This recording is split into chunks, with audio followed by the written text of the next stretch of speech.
जिस काकोरी कांड ने अंग्रेजों की नींद उड़ा दी थी, उस केस में क्रांतिकारियों के खिलाफ अंग्रेजी सरकार की तरफ से पैरवी करने वाला वकील बाद में कांग्रेस का नेता भी बना। आखिर कौन था वो, आइए जानते हैं। भारत के 79वें स्वतंत्रता दिवस की आप सभी को हार्दिक शुभकामनाएं। आज कहानी है पंडित जगत नारायण मुल्ला की। 9 अगस्त 1925 को क्रांतिकारियों ने काकोरी के पास सरकारी खजाना ले जा रही एक ट्रेन को रोककर खजाना लूट लिया। मकसद था क्रांतिकारी आंदोलन के लिए धन जुटाना। अंग्रेजों ने गिरफ्तारियां की और काकोरी केस चला। 6 अप्रैल 1927 को अदालत में राम प्रसाद बिस्मिल, राजेंद्र लाहिड़ी और रोशन सिंह को फांसी की सजा सुनाई। बाद में अपील के बाद अशफाक उल्लाह खां को भी मृत्युदंड मिला। चारों को दिसंबर 1927 में फांसी दे दी गई। इस मुकदमे में ब्रिटिश सरकार की तरफ से सरकारी वकील थे जगत नारायण मुल्ला।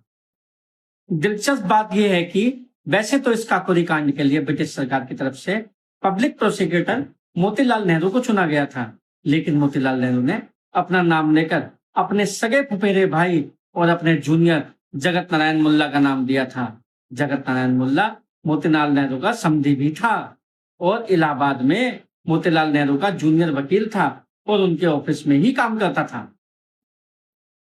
मोतीलाल नेहरू और जगत नारायण मुल्ला ने पूरी ताकत लगा दी थी कि राम प्रसाद बिस्मिल, रोशन सिंह, राजेंद्र लाहिड़ी और अशफाक उल्लाह खां को फांसी पर लटका दिया जाए, और हुआ भी वही। लेकिन कहानी यही खत्म नहीं होती। जगत नारायण मुल्ला कांग्रेस से भी जुड़े और 1916 के लखनऊ कांग्रेस अधिवेशन की स्वागत समिति के अध्यक्ष रहे। बाद में वे कांग्रेस से अलग होकर लिबरल पार्टी से भी जुड़े। लिबरल पार्टी के बारे में तो आप शायद जानते ही होंगे। ये वो पार्टी है जो हमेशा ये चाहती थी कि अंग्रेज इस देश से एकदम न जाएं, धीरे धीरे करके यहां से जाएं। और इतना ही नहीं, अभी तो आगे भी सुनिए। उनके बेटे आनंद नारायण मुल्ला आजाद भारत में इलाहाबाद हाईकोर्ट के जज बने। 1967 में लोकसभा पहुंचे और 1972 में कांग्रेस के नामांकन पर राज्यसभा भी गए। वहीं दूसरी तरफ चंद्रशेखर आजाद की मां जगरानी देवी ने जीवन के अंतिम वर्षों में बेहद कठिन परिस्थितियां देखी। झांसी में उनके निधन के बाद उनकी समाधि पर प्रतिमा भी बाद में स्थापित हुई। तो सवाल यह है, आजादी की लड़ाई में किसे याद रखा गया और किसकी कहानी इतिहास के पन्नों में दबा दी गई। तो दोस्तों, यह है कांग्रेस पार्टी के महान स्वतंत्रता सेनानी की कहानी। हमें बचपन से यही पढ़ाया गया है कि इन लोगों ने हमें आजादी दिलवाई। लेकिन क्या इतिहास की तस्वीर इतनी सरल है? तथ्य बताते हैं कि आजादी के लिए सशस्त्र संघर्ष करने वाले क्रांतिकारियों के खिलाफ भी कई कांग्रेसी नेता खड़े रहे हैं।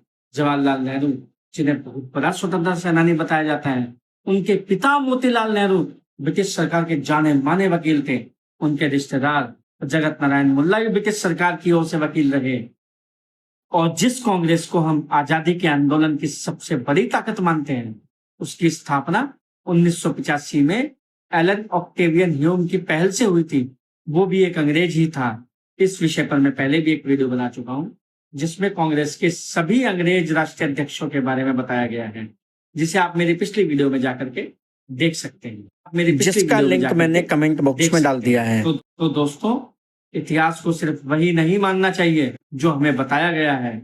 तथ्यों को पढ़िए, इतिहास पढ़िए, सवाल पूछिए, क्योंकि इतिहास सिर्फ तारीख नहीं बताता, सत्ता और समाज के फैसलों का आईना भी दिखाता है। ऐसी ही कम सुनी गई ऐतिहासिक कहानियों के लिए हमें फॉलो करें, कमेंट में अपनी राय बताएं और वीडियो शेयर करें, ज्यादा से ज्यादा लाइक करें। राधे राधे, राधे राधे।